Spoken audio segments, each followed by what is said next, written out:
আসসালামু আলাইকুম, কেমন আছেন সবাই? আলহামদুলিল্লাহ আমি অনেক ভালো আছি। আপনারা যে যেখানে আছেন নিশ্চয়ই ভালো আছেন। চলে আসলাম আপনাদের মাঝে নতুন একটা ব্লগ নিয়ে। এই যে গ্রামের সেই মায়াবী দৃশ্য আসলে ভুলতে পারি না, সেজন্য আবারও দেখালাম। তারপরে এই যে শ্বশুরবাড়ি থেকে বাপের বাড়ি চলে যাচ্ছিলাম, আর এই শহরের রাস্তায় ভ্যানের পরে চড়তে যে কী আনন্দ লাগে তা আমারে দেখলেই হয়তো বুঝতে পারছেন। পা দুলাইতে দুলাইতে যাচ্ছি।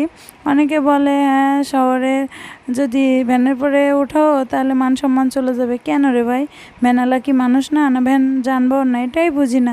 তারা কত পরিশ্রম করে, তাহলে আপনার ভিতরে এত অহংকার কেন থাকে যে রিক্সাও যেমন যানবাহন, ভ্যানও যানবাহন, এতে লজ্জার কি আছে? কিন্তু দুঃখের বিষয়, মানুষ লজ্জার খাতিরে আজকাল ভ্যানেই ওঠে না। শহরে গ্রামে ওঠে কিন্তু শহরে কিন্তু ওঠে না। তা আমি যখন যাচ্ছিলাম তখন দেখলাম একটা ভ্যান আসছে, তা আমি ইচ্ছা করে ভ্যানে উঠলাম। কারণ ভ্যানে উঠতে না আমার খুবই ভালো লাগে। আপনাদের কার কার ভালো লাগে কমেন্ট করে জানাবেন। তারপরে যেহেতু শ্বশুরবাড়ি থেকে লোকজন আসবে, তাই আমি বাড়ি চলে আসলাম এবং এসে দেখি আমার ভাইপো বিখ্যাত কাজ করতেছে। তারপরে এই যে আম্মু মাটির চুলায় মাংস রান্না করতেছিল। সব কিছু মাটির চুলায় করতে, চিংড়ি মাছ, ডিম সব কিছুই রান্না হবে। বিয়ানরা আসবে বলে কথা, সেজন্যই। তারপরে এই যে ভাবি আর একটা চুলায় নুডলস সেদ্ধ করতেছিল নাস্তার জন্য।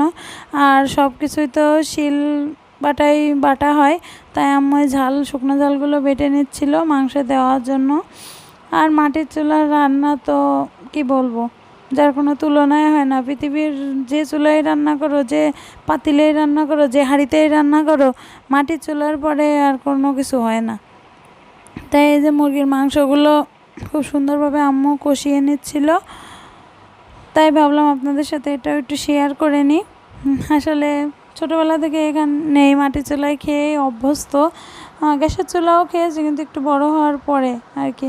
তারপরে এই লুডুস রান্নার জন্য এই যে পেঁয়াজ রসুন আর ঝাল দিয়ে দেওয়া হচ্ছিলো। বাড়িতে গোশ মাছের গন্ধে বিড়ালটাও চলে এসেছে। বিড়ালটাও মিউ মিউ মিউ মিউ করে বেড়াচ্ছিল, তাই ভাবলাম আপনাদের সাথে এটাও শেয়ার করি।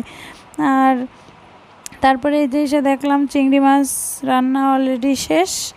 এই দেখতে যেমন লোভনীয় হয়েছে, খেতে কিন্তু তার থেকেও বেশি লোভনীয় হয়েছিল।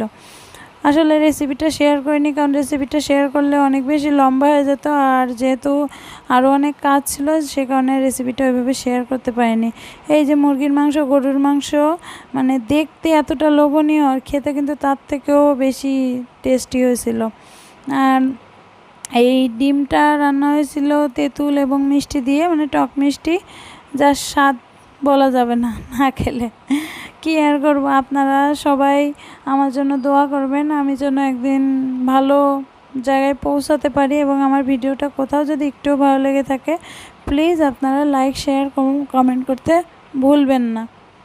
আজকের মতো আপনাদের কাছ থেকে বিদায় নিচ্ছি। আল্লাহ হাফেজ।